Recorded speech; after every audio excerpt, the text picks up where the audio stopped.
time to begin our panel. Season 5. We got the stars, we got the producers, so without further ado, let me introduce them right now. You know him as everyone's favorite lab partner, Scott. It is Josh Vokey. He plays all those Castor clones, including Ira. Ari Millen.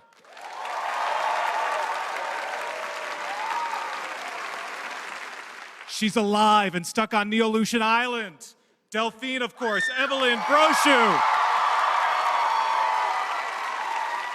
She's the most kick-ass foster mom out there, Mrs. S. Maria Doyle Kennedy. Now, if you're a true member of the Clone Club, you know who this is as well. She's the clone-adjacent acting double who works her ass off since the beginning of the show, Catherine Alexandra. All right, so she may have won the Primetime Emmy for Outstanding Drama Actress last year. Miss Tatiana Maslany.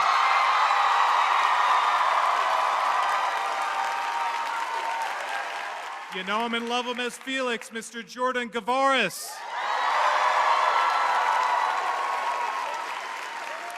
He's the world's least likely killer and prison inmate. Of course, he plays Donnie, Mr. Christian Bruin.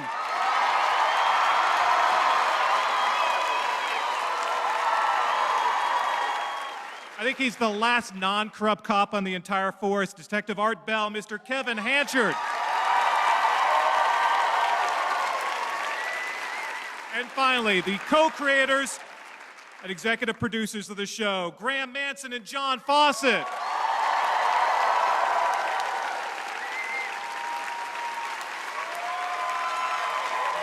So take me to the very end. What was that like as you all wrapped your characters for the last time? I mean, Tatiana, was it a nonstop sort of, okay, now we're wrapping on Helena, now we're wrapping on Cosima.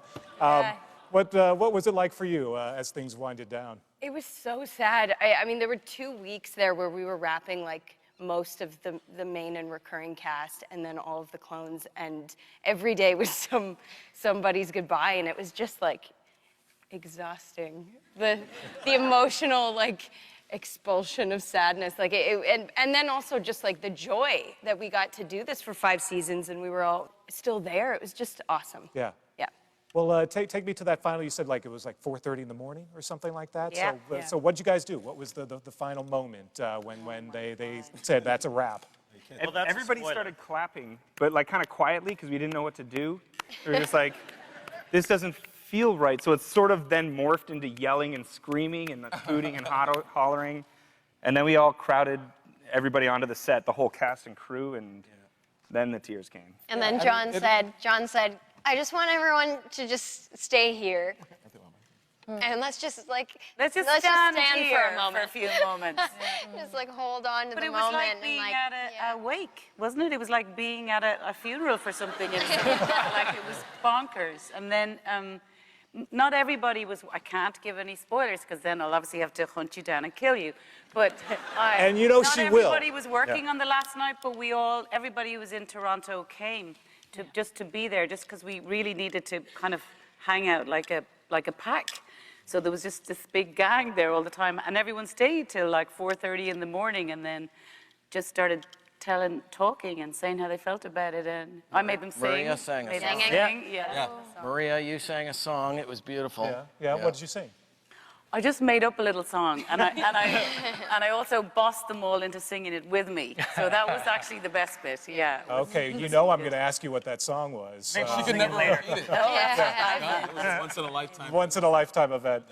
Well, let's talk about. I mean, obviously we saw the first episode, so a lot of spoilers there, a lot of things that we've been sort of wondering about. Sarah, what's really, or Tatiana? I was going to ask you.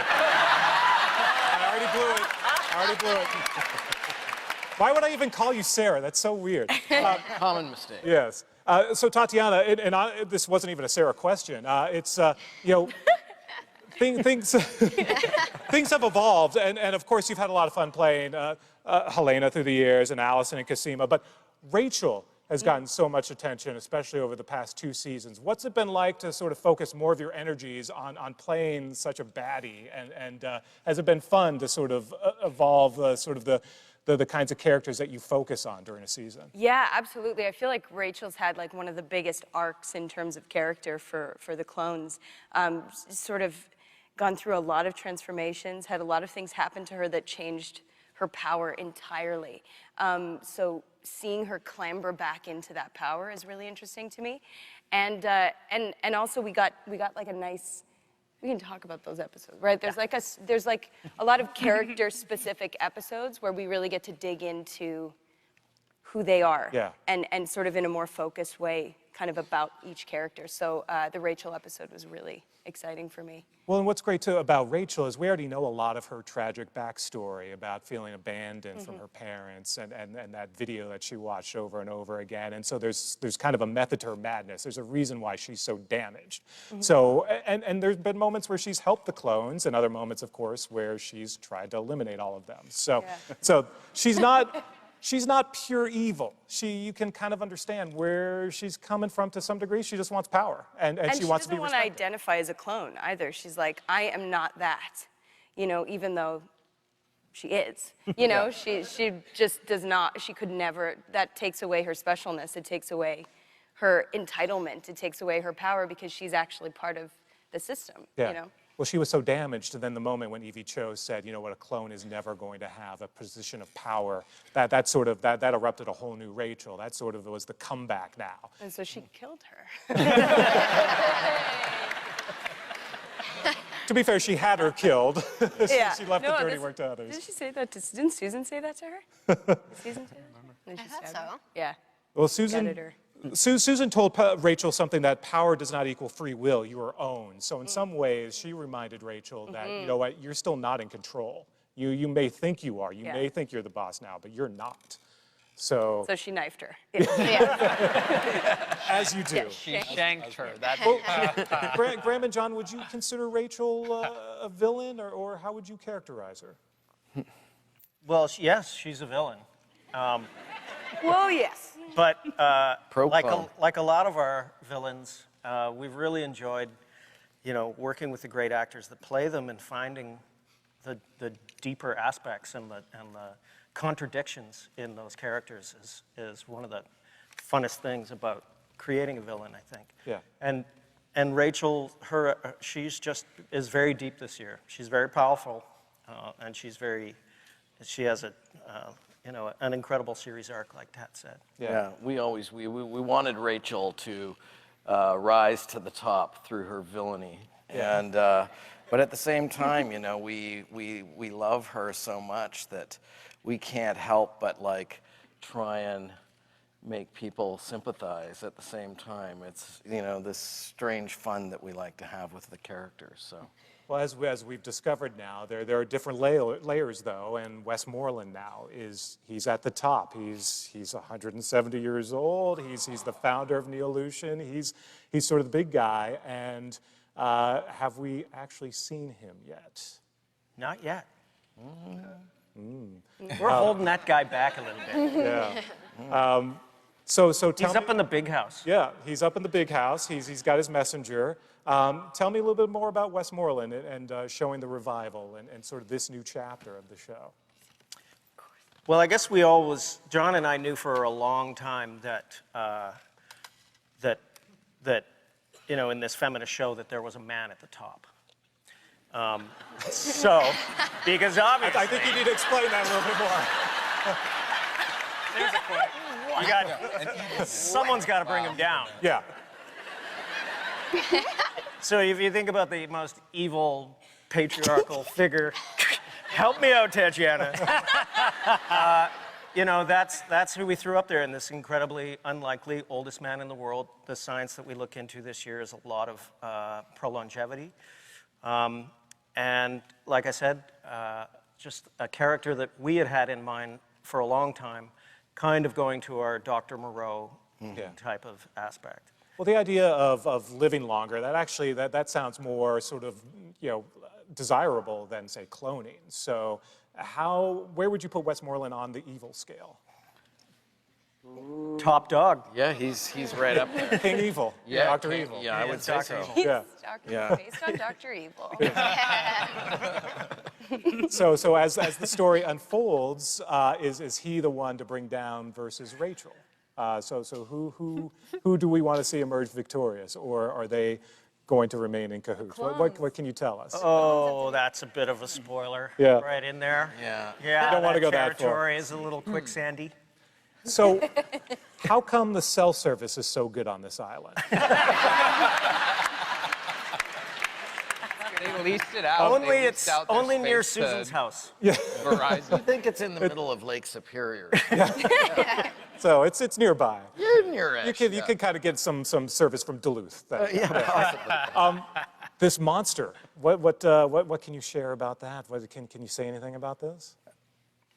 Not a lot. I mean, you know, like I think if you've followed the show, you know that we have a little fascination with the island of Dr. Moreau. Yes. And so there are some odd creatures there, and I don't know. I guess we'll find out, won't we?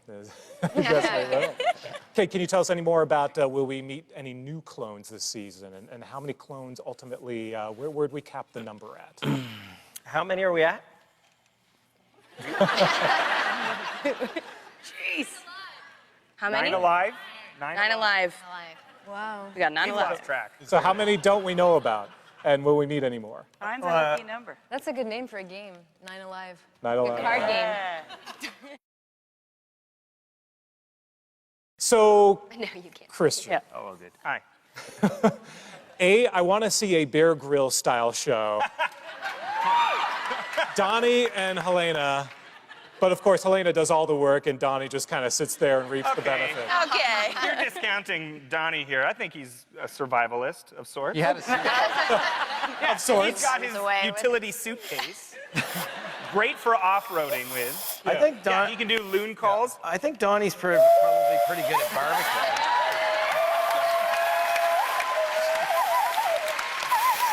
New Every skills.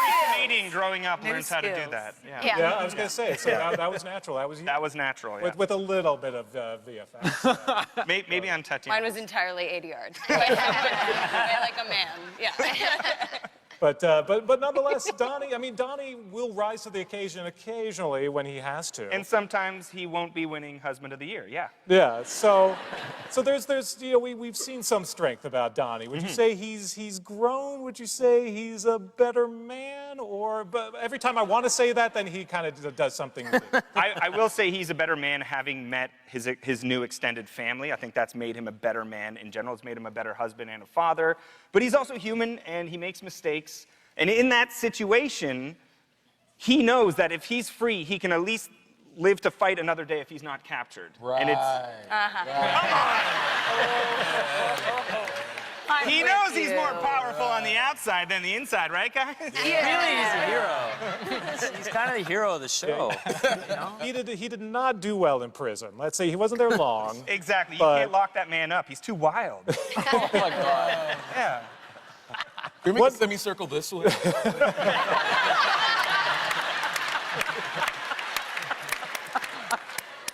5 years of this. 5 years. Christian, one of the things that I always love in watching the show is, I get lost, of course, in the clones, and you forget for a moment, oh, that's Tatiana, that's Tatiana, that's Tatiana. So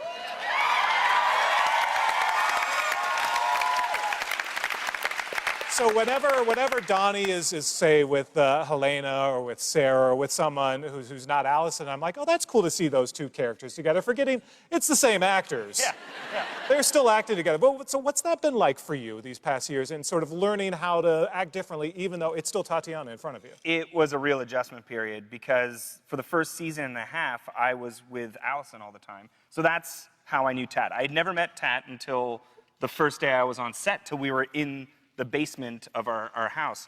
And I'm playing her husband, and I was so effing nervous. Can I say effing? Okay, yeah. That's PG. That's PG. Yeah, Allison does. I'm just being like Allie. And then when I was welcomed to Clone Club and I met Sarah, it really threw me for a loop. And then Helena it's like you're working with another actor. It's so odd. It's so crazy. And there was even a scene where it didn't make it into the finale of the second season, but it was Donnie and Rachel. And Donnie challenged Rachel. And that one really threw me for a loop because I'm looking at a whole other person, but there's Tat in there somewhere. And do you need therapy after doing this for 5 years? Because it's absolutely it's unbelievable. You feel like you're acting with another person when you're in the scenes. And then when cut comes, then you see Tat again. But it's just so amazing, and it's so throwing at first. It really does throw you. It's cool. Yeah. I mean, improv, we do a lot of improv, and we love to do that. We love to put buttons on scenes and come up with some fun things. But when, like, improving with Helena is sheer madness. Like, it's insane. Like, even before, we'll improv before the take gets rolling, before we hear action. So the camera will be rolling, and Helena will be staring at me and, like, doing this weird, like, tongue thing and just staring at me with these, like, I don't know what she's thinking behind her eyes look. She loves you. It's love, Yeah, but it's there's love. danger there. I don't know what's going on. And I want to love you believe to that death. that screeching sound effect that they always use whenever Helena, like that's actually Helena's there. music, Like yeah. someone's got a boombox playing. You always know when Someone on a Helena's coming. violin just screeching. That screech. Yeah. Well, Jordan, you kind of experienced the same thing, though, especially as Felix got to know a lot of the other clones, especially Allison. I always love a Felix and Allison moment. But talk.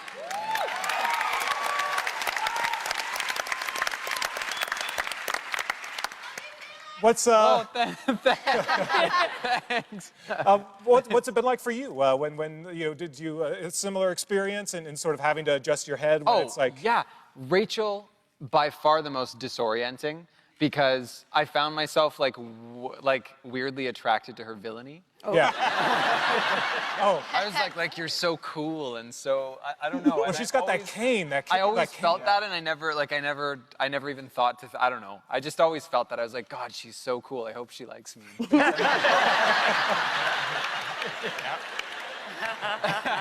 Right. You want Rachel to win you over. Yeah. But it was so bizarre. It's bizarre because her. I don't want to talk about it like you're not here. Her energetic like rhythm changes. So even in between scenes, even when you would kind of near the latter part of the seasons, let your hair down a little bit more and not feel it necessary to like be in character the whole time, like I still did. Then there was still the heartbeat of the character was still there. So you're having a conversation with Tat as Sarah offset, not adorned with Sarah's accent or even physicality necessary, but there's still, do you guys notice that? There's still the flavor of the clone, whatever clone you're about to work with, still sits like beating. And then the second there's a changeover, all of a sudden the heartbeat changes. Yeah. But it's also a testament to my scene partners, like that I walk on set and they don't go, Tat, shut up. Like they endow me with that character. You know, actors don't exist in a vacuum. Characters don't exist in a vacuum. The work I do is because I walk into the scene and people treat me differently.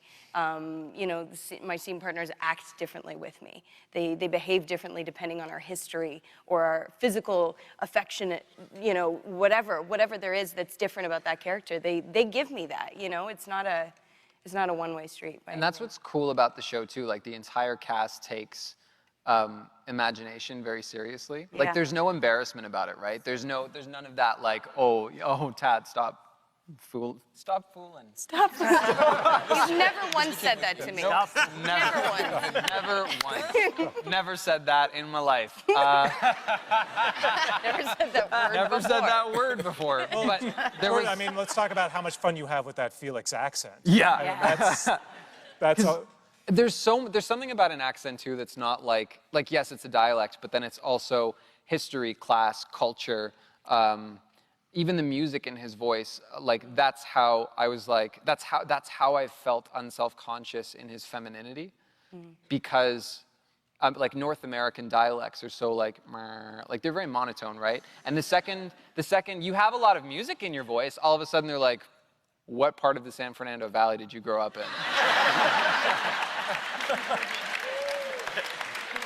So, and that's weird, right? Like that's kind of bizarre, and it was cool to feel so unself-conscious about my own femininity and my own elements to my personality that in real life I don't always feel comfortable in, even down to his clothing. Like I always say, like, yeah, my personality can't Or necessarily... non-clothing. Or non-clothing. Just saying. Like, Jordan, you can't wear assless chaps. Or Jordan, you can't be just wearing a painter's apron. Or, but no, seriously though, like, or I can't wear spray-on skinny pants because they make me feel kind of lithe and super feminine. And I'm like, yeah, I don't really feel comfortable there. But it's not, that's just my own self-consciousness about, because as soon as I'm him, that all goes away. Yeah. So I'm like, well, clearly that's me and my own bias and the word. Sorry, I got really heavy. Well, but what's great... So Guys, it's about bias and... But Jordan, it's kind of a gift now because you can take Felix with you. The show may be ending, but you can take Felix. And that's something that I think everyone's Yeah. experiencing, right? There's qualities like activism, politics, femininity, whatever, comfortability, we're all taking with us from our characters. Let's all go sit around in a circle and talk about it.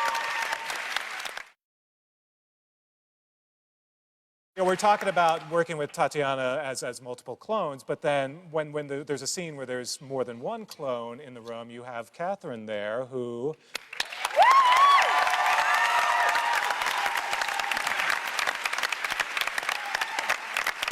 Sort of the unsung hero of this show because you never actually get to be on camera. The fans don't really know what you look like, but you're there. They know every part of your body, every part of your body except your face. Talk a little bit about the logistics of how that works for the cast as well. What's that like in sort of, you know, working with Catherine, but imagining that, oh no, this is actually a clone, and you know, what kind of adjustment there was in working on that?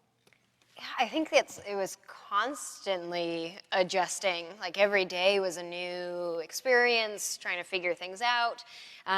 Every time, because Tat's so busy, I inevitably had to be there as one of her clones for other actors' coverage often.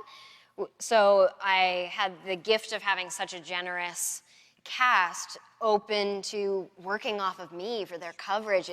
That's a huge thing to trust someone who's not the actor that they're acting off of. So there's that responsibility on my part to try to embody the spirit of Tat's characters enough and to be in the moment enough and malleable within her characters to work off of whatever the other actors are giving me.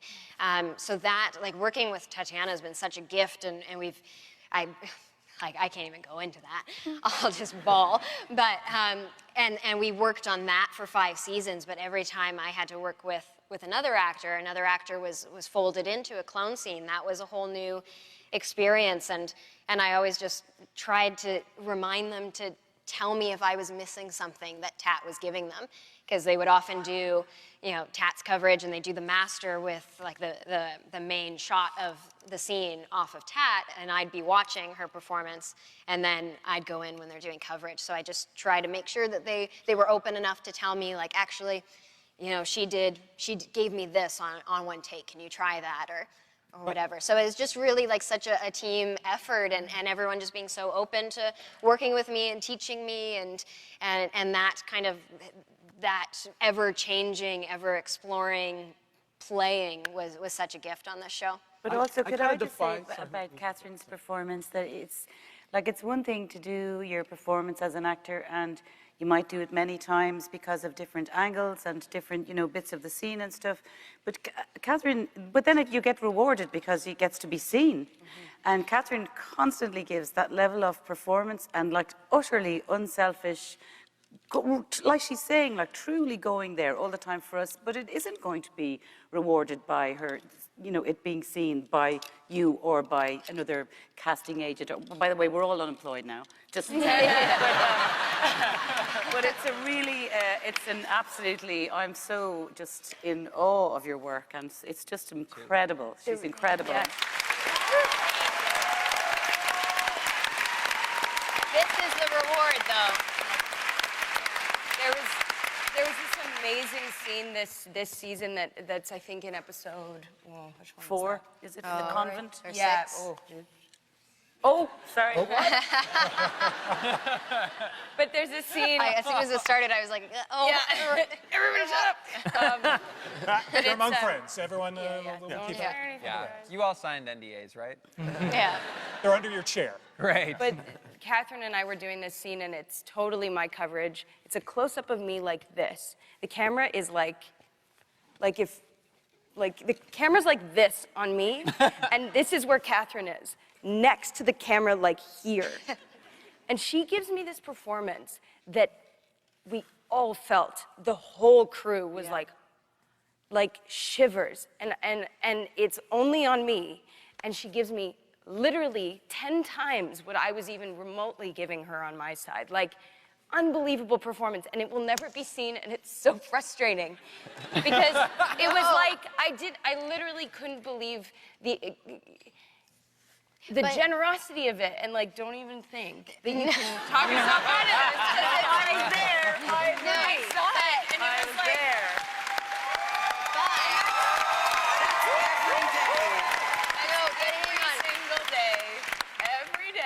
But that's the point of my role. The fact that the crew was affected because you were open enough to take in what I was giving. Yes.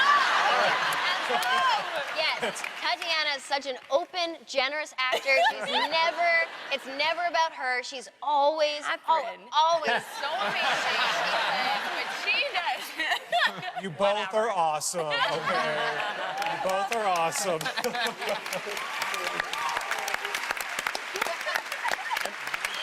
We've never finger waved. We've never fought before. Yeah. The result, This is my the best favorite, kind- this is my the best kind of favorite, fighting, my right? favorite scene of the season is the result of that work. Yeah. Yeah. All right, well, we'll be looking forward to that, episode 4, so stay tuned. Maria, so Mrs. S, I mean, she continues to kick ass. Yes, she does. She got her revenge for the death of her mother in blasting off Duco. I hope, by the way, she got to hold on to those earmuffs as souvenirs, those awful earmuffs. He was a bad guy, Duco. I mean, he had to go. I know S is flawed and she makes dubious choices sometimes, but she's got a good moral compass, I think. They're for the right reason. Well, yeah, and she's kept this family alive. So Yeah. that's no small order, given, you know, her goal in keeping Kira alive, and Sarah, of course, and Felix, and she's protected them. Yeah. So, you gonna miss this character? Oh my God, I'm going to miss her hugely, yeah. I hope, like Jordan was saying, I think there's definitely a few things I'll take forward. You know, I think she has elements of bravery or something that Maria doesn't, and I'd hope I try and build them in somehow. But mostly, of course, I'm going to miss the people. It's been an extraordinary thing, and you don't often get to do something for 5 years in our world, and you wouldn't get to do it with a group of people you know, love and adore so much. It's really it's been a big kind of fundamental, impactful thing. Yeah. Not gonna cry. No. Evelyn.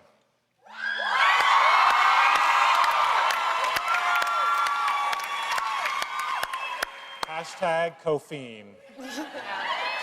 So there was a long period of time where we thought Delphine was dead, and you... I thought I was dead too for a while. But you knew, so how were you able to keep this a secret? And what was that like, sort of living a little bit of purgatory? Actually, the good thing is I didn't quite know for a while. So Graham is, in real life, like he writes. He's very mysterious, gives you a couple of cues, and clues. So he told me on my last day that I thought was my last day, I'll see you soon. And he was kind of holding. And I was like, yeah, buddy, like, we'll have a drink in Toronto.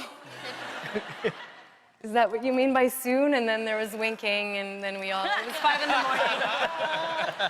But then, so for a couple months, I was kind of in limbo, but then I got the call, and then I thought, holy smokes, I'm gonna have to lie for a couple of months, and I'm not a good liar. So that was the hard bit, but there was a lot of joy bottled up underneath all the lying I had to do.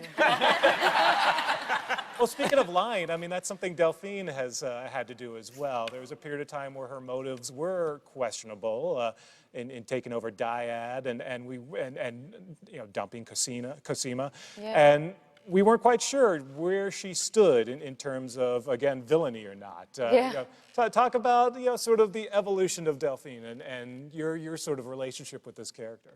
You know what's funny? You were talking about accents, and I only realized this recently.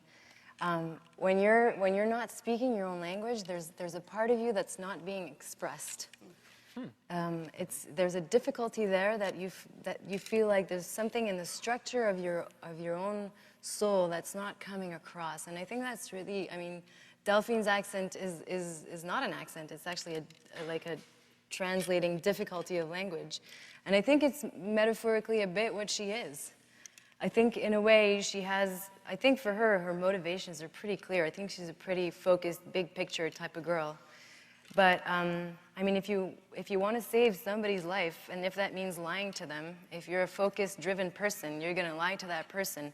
And what I'm going to take away from Delphine is that thing. She doesn't care what people think about her. She doesn't care that all the sisters doubt her, that all the important people to the most important person in her life doubt her. She knows what she's doing. And I think it's interesting to keep that mystery for, you know, the fans and even for Cosima. But for me, the motivation's always been clear. Let's talk about this relationship a little bit, and Tatiana, jump in too, because obviously the fans have been really like passionate about this relationship. Right? So talk about, you know, the fan reaction when you run into people who want to talk about Cosima and Delphine and wanting those two crazy kids to just work it out. I think it's a testimony to John and Graham's talent for creating characters. I remember Graham telling me that for him it was one of the most important love story in the show, and I think it's great that it's two women. You know. I think it's pretty cool that the main romantic focus is that it's two girls in love with each other, and that their main problem is not that they're two girls, and I think that's super liberating and fantastic. And when you said, you know, the best thing that a show can do is create empathy and freedom of identity, and if our show can have a little bit of impact on anybody's life, I know it's happened to you, it's happened to me, people telling me because of this show, I came out to my parents, or I came out to, you know, my schoolmates, and when that stuff happens, when fiction inspires reality to be more of what it should be, then there's so much pride, and that's why for me it's been one of the most important, if not the most important character I've gotten the chance to play.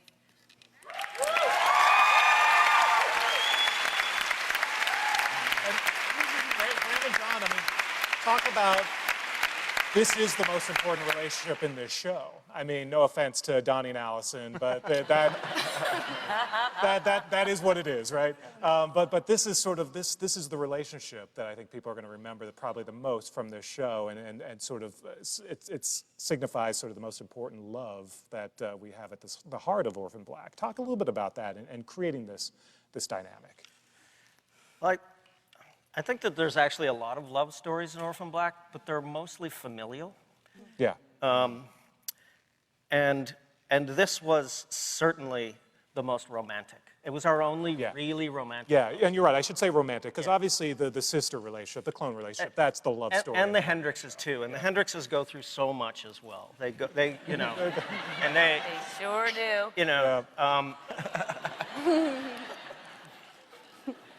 But we all strive to be families like the Hendrixes. But anyway, Oh, God.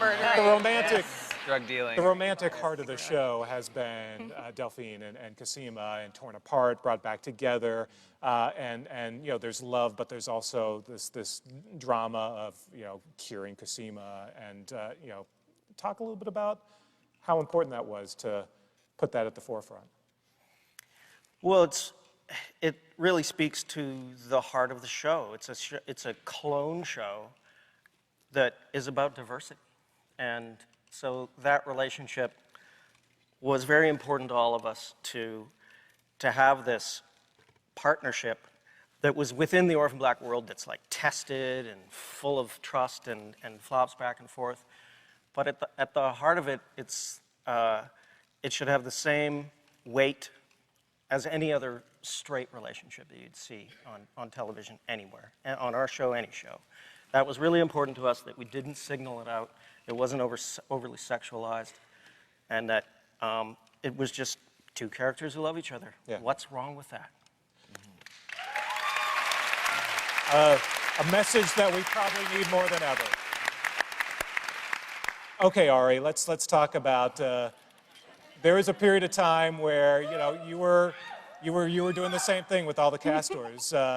We've brought it down to pretty much Ira. So talk a little bit about sort of was your life a little more manageable these final 2 seasons? What was it like to kind of pull back and not have to play multiple characters? Workload was certainly more manageable, but I think Ira is the most different character from myself and from anything I've ever played before. Ira, in some ways, though, is the most likable of the casters. He seems, a little friendlier, a little one I'll grab a drink with. Okay, yeah, it's a little. You want to go for a drink with Ira? It's a little creepy that he's, a little incestuous, but what the hell, it's, each their own, right? It's, so. Talk a little bit about Ira. Yeah, I mean, he's so different from me, so I had no instincts whatsoever. So day to day, scene to scene, I would leave going, I don't know what the hell I just did. I don't know if it was right. I just sort of keyed into one thing and just went for it, and then came back the next day and had to start all over again. So it was certainly a trip and a process for me, and I think you learn the most from your frustration. And so for me, I'm very blessed that I got a character like that, because I don't think I'll ever get a character like that again,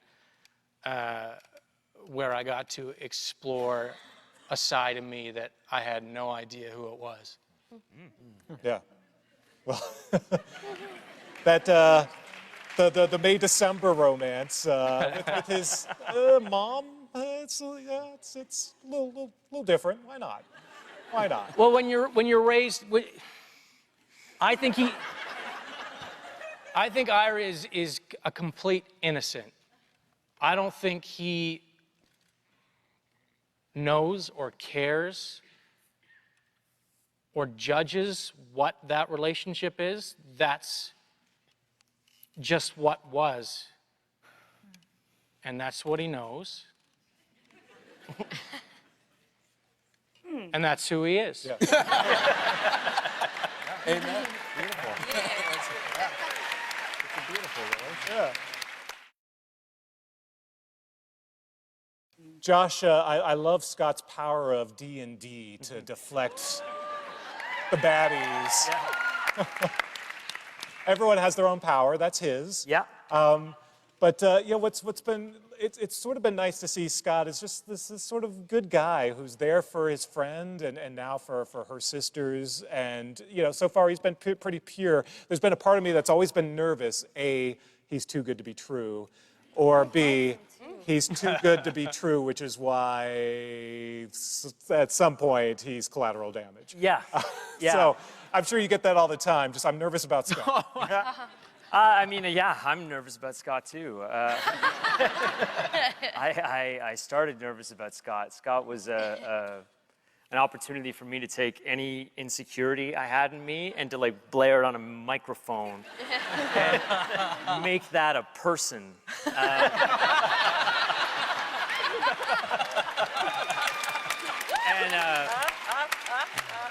That's what I did, and then John and Graham gave me a hell of a haircut and some glasses, and let me kind of run with it and do whatever I want. I think it's a testament to this show. I was supposed to work for one day 5 years ago. Wow.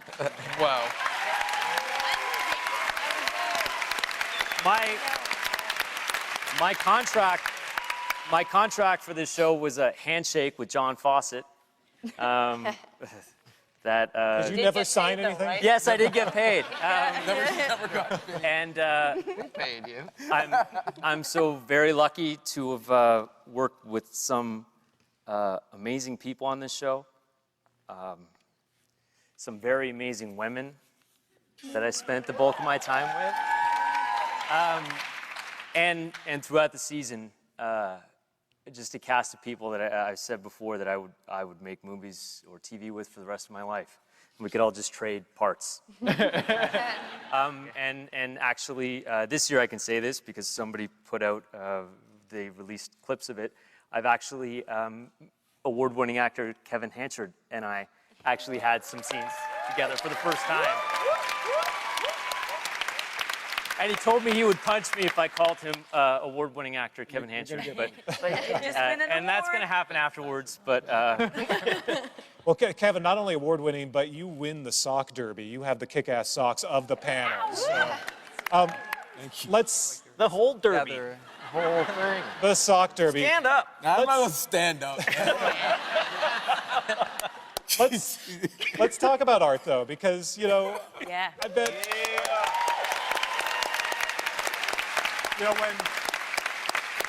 when Art was assigned Beth as a partner all those years ago, he could have never imagined that it would lead to this life that he now leads. So, poor Art. He didn't ask for this, but he's in it, and he's the only, like I joked at the beginning, it seems like he's the only non-corrupt, non-Neolution officer on the entire force. Right.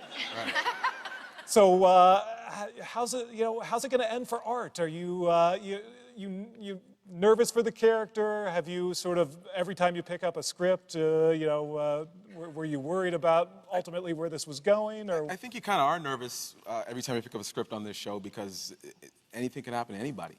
And we learned that in season 1 when a bottle of scotch was delivered to one of our castmates, and we realized, oh shoot, nobody's safe, right? But it's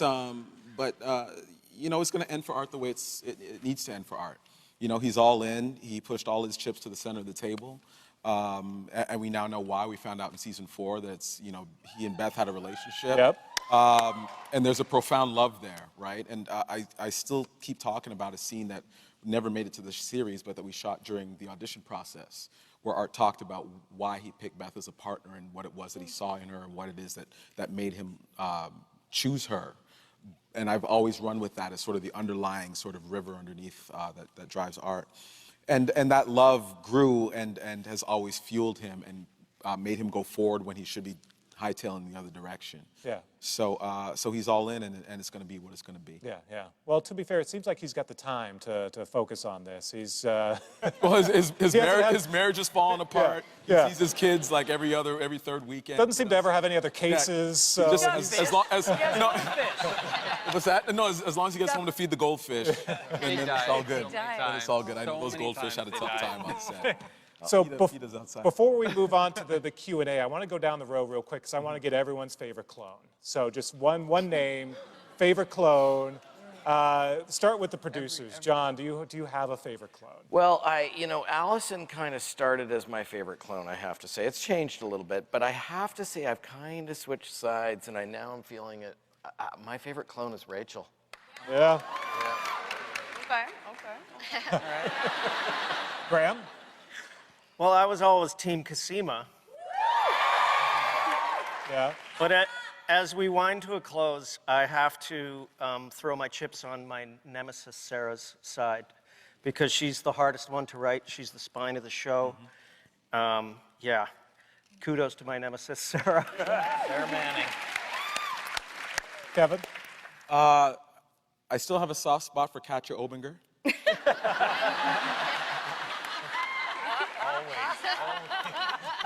She was misunderstood. And her flame was snuffed out way too soon. Peace out.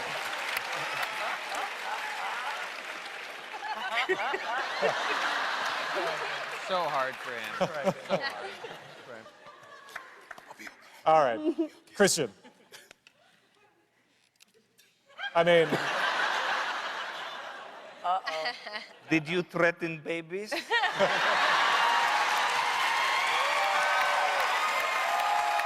Yeah.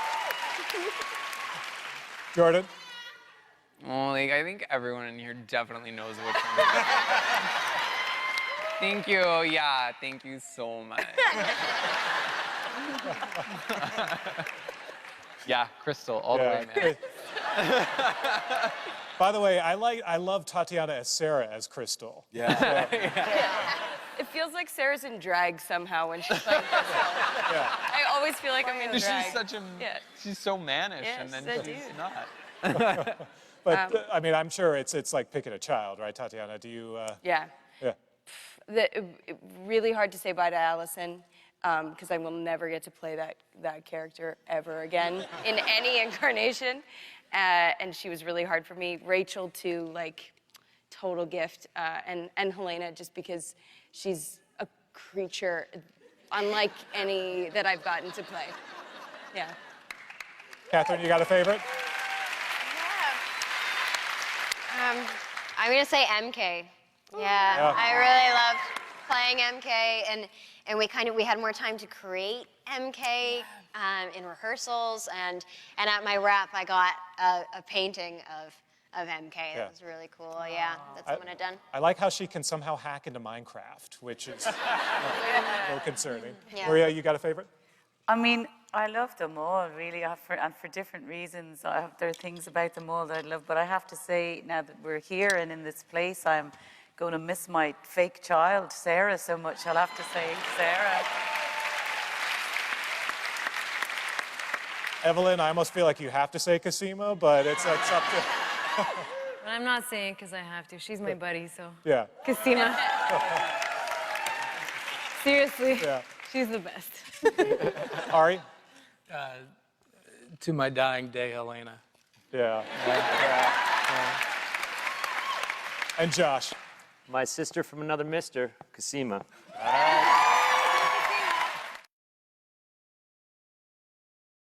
Let's bring up the house lights and let's answer some questions from the audience. Yeah, let's see you all. There they are.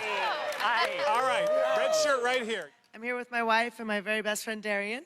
And we want to say thank you so much, first and foremost, for your advocacy, for everything you do for us, for our community, and what this show, the platform it's given for us. So to give that comment to you guys, thank you so much for that. It means everything.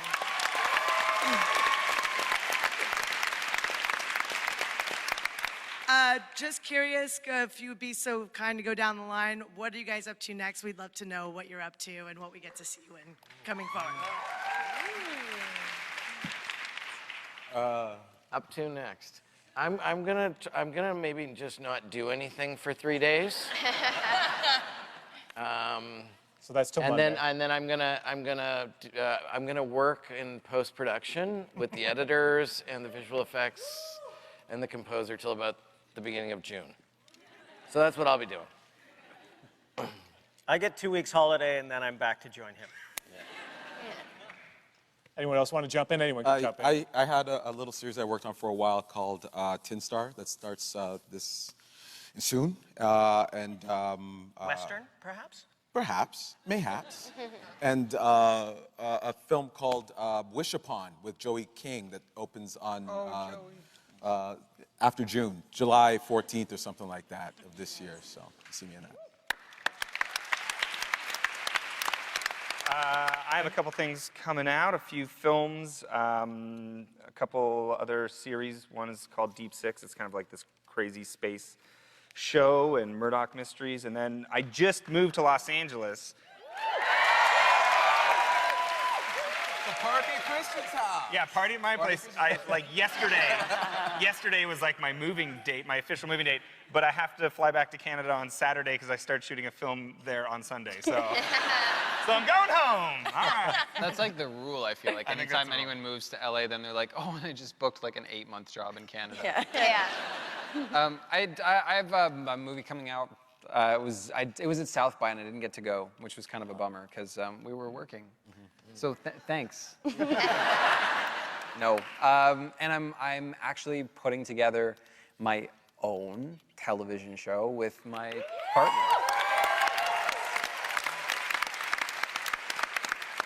It's very scary. I am completely inept, but learning a lot. Like, a lot. We have a lot of unemployed friends. So many friends. So many friends. Yeah, that would be a dream. Would just be to, like, just reassemble. That's all I'm really doing. I'm not even shooting a show. I'm just gonna kind of hold them all hostage in my house. I did a film with my boyfriend, Tom Cullen. Yeah. Who's amazing, and it's called The Other Half, and it's available on iTunes. Get it today. And I also did another movie called Two Lovers and a Bear with Kim Nguyen and Dane DeHaan, and that is also available on iTunes. And Air Canada. I watched it on the way down. Really? Again. Yeah, I watched it again. It's on Air Canada. Was it uncensored? It was uncensored. Yeah. Uncensored. Yeah. One of those movies where I was like embarrassed about my plane scene. Yeah, I bet. My neighbor. I was like, Larry. Neighbor. Just going into the audition grind. But other than that, I'm just writing and producing my own stuff. Always. Constantly. Yeah. Hopefully some of that on the horizon. I'm going home to do my first job as a director. I'm directing a short that I wrote. Yeah. Exciting, yeah. And we're going to release an album this year as well, probably a single. Thanks. I'm in a road trip up Pacific Coast Highway. So that's going to be the first thing. I have a movie coming out in Canada. It's a Belgian film that I really love that was called Le Passé Devant Nous. So if you know any American distributors among your friends, just drop them a line. Ari? My little girl's about to turn 2. Yeah. So I'm planning a party.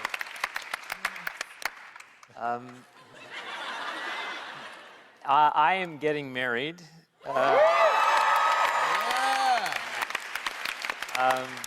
To my fiancée Samara, who I love very much. I hope so. And I'm also unemployed, but am looking forward to playing a bad guy the next time, which is something I think I would have a lot of fun with. Yeah. All right. Hi, my name's Jazz Moore, half Newfie here. What? What's that? Josh Newfie. Josh Smokey. So it's Josh. Lander. What?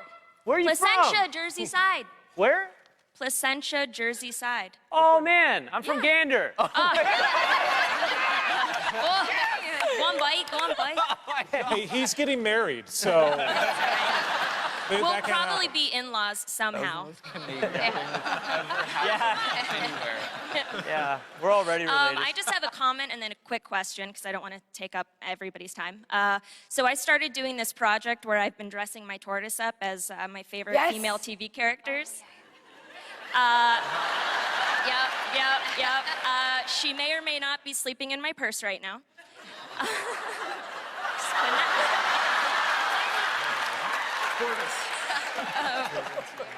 Hang on. Tortoise. Oh, but anyways, I printed some copies for you guys.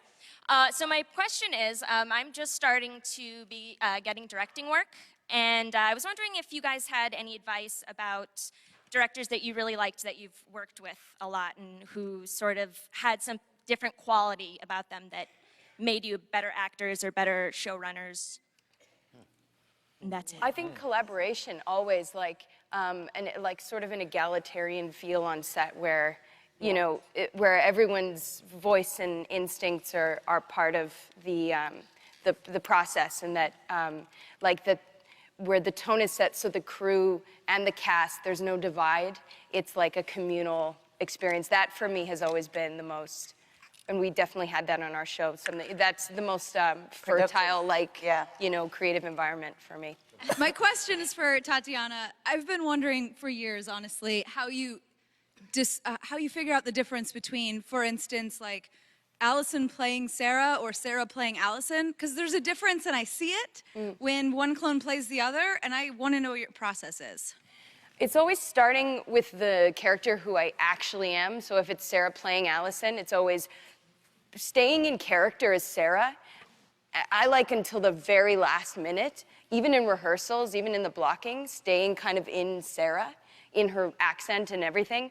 And then when we actually roll, just going, I guess, with the idea of that Sarah would have about Allison. So all of her biases about Allison, all of her judgments about Allison, like that kind of approach. So it is like this thing on top of the true character.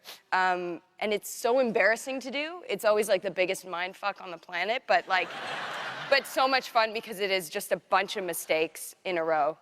In public, on camera. Is it like a wig on top of a wig, too? Do you go that far? We've done that a couple times. We've done that. Oh, yeah. All right, let's get someone from this angle. White shirt right here. So I probably shouldn't admit this, but I teach a class for law enforcement, and we actually ripped a part of one of your shows to show law enforcement, which would be Allison and Donnie burying a clandestine body. Burying Dr. Leakey. And I have to say, it is the most amazing thing to watch detectives when they see this and they go, oh my God, they're just like every other stupid criminal out there.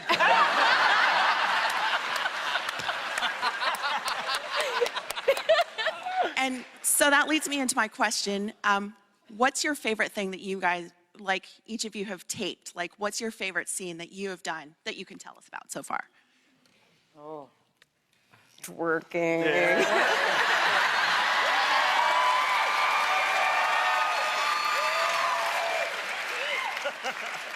Dollar bills, y'all. All right, standing right here in your jacket. Nobody else. Just want to say first and foremost, thank you for an amazing journey. For the cast, if you can, in a short sentence, if you have a chance to pitch your own clone, what will be their names and occupation? And for Tatiana, I'm gonna miss you, but I know I'll be following your work. But other than the bonds you've established with the cast and everyone here, what is the one thing that you will miss the most? Any funny pranks or anything memorable in the last years that you've worked with everyone? I think it all comes back to the community that is the Clone Club and the set, and that conversation, and that is unlike anything I've ever experienced, and just the joy of every day getting to create the weirdos that we've created. That's really what I'll miss is that sort of that aspect of it. And clones, guys, what do you think? Can we do them in character? Go Oh, like Christ. be your, Oh, be God. yourself. Be your... You do How it am in I character. supposed to be a ballet spy? Do it. A ballet dancer spy. Do it right here. Get up and do it. Dance and shoot a gun. What is actually...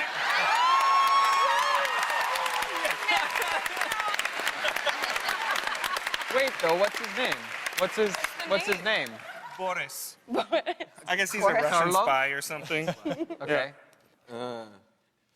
I would have Ralston, the Jamaican clone. Yeah. All right, we got some free Donnie t-shirts here. By the way, Yes! he needs a new lawyer, right? All right, love it. Oh, Is that a Jesse Towing hat too? Yes, she's I have great. to know, I got to take a is picture of that. Helena going to be pregnant longer than freaking 2 years? Look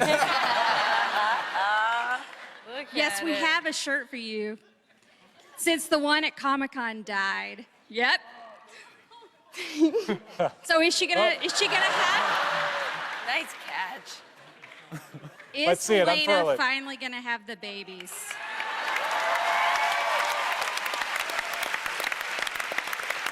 Christian, what does it say on the back? What does it say on the back? Property of Allison Hendricks. Yeah.